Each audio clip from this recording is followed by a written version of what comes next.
In 2016, Trump lost the overall women's vote. However, he won with white women and with white women without college degrees. Polls show this year the Trump gender gap has widened from around 11 points in 2016 to 14 points in the latest Quinnipiac poll of Ohio voters. And Biden is leading with women by much more than that in key states such as Michigan and Wisconsin. Statehouse correspondent Jo Ingles talked to several women voters from around the state. Suburban women, will you please like me? Remember? Please. I saved your damn neighborhood, okay? His view of suburban women is absolutely ridiculous and outdated. You know, I'm an African-American woman. I live in the suburbs. I believe our current president is, in his description of suburban women, is a bit antiquated. The suburbs are much more diverse than what he would have us believe. And I really do think in his head he has this stereotype of a suburban woman. And I think it actually is very insulting to our intelligence because, you know, I see him lie again and again about things that are just blatantly obvious. And he keeps repeating them and like expecting that we're just buying into that. And it's, you know, it's just kind of crazy. Hello, you've reached 911. I'm sorry that there is no one here to answer your emergency call, but leave a message. President Trump has spoken specifically to suburban women in his latest rallies, and for months he's used ads like this one to tell women he's the one who will keep them safe. But that message is not resonating with some of them. Diverse. We have, friends from different backgrounds and different skin color living next door to us.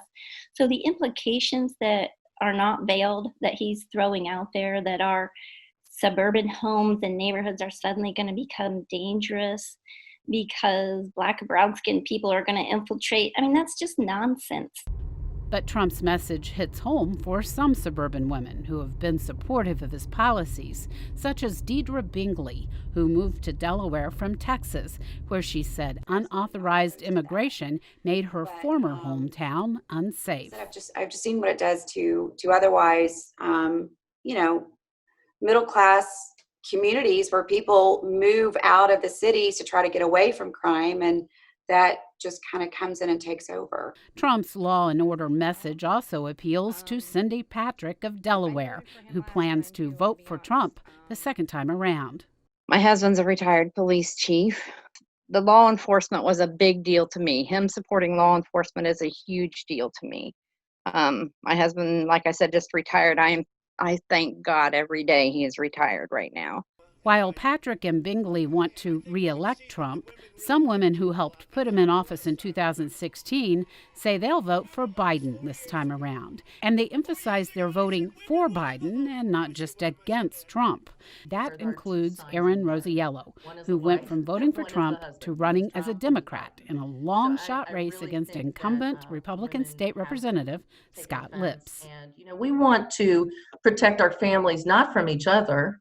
We want to protect our families from COVID. We want to protect our families with health insurance and good education, and not from each other.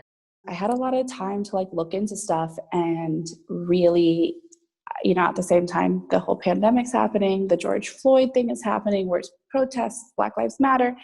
And I just something in my soul,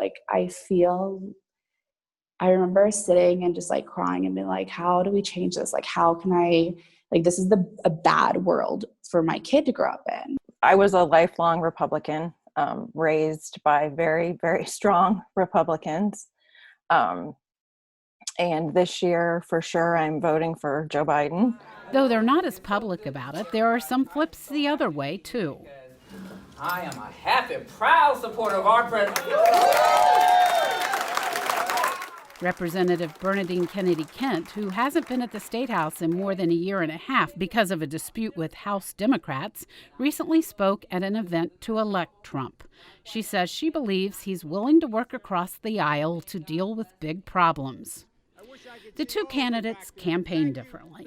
While Biden holds smaller campaign events in COVID-safe environments or hosts drive-ins where people can stay in their cars at safe distances, Trump holds large rallies that attract large numbers of attendees packed together, mostly without masks.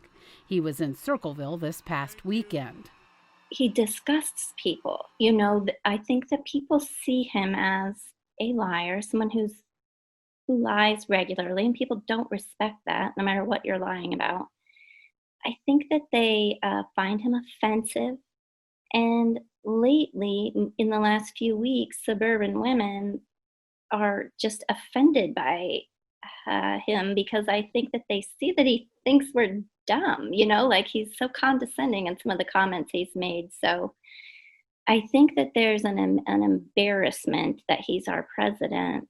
But some of Trump's supporters say they look beyond his harsher side. Well, the things that he says don't particularly attract me to him because, you know, I'm one of the people that wishes that there are things that he would just be quiet about. I mean, that's just a fact.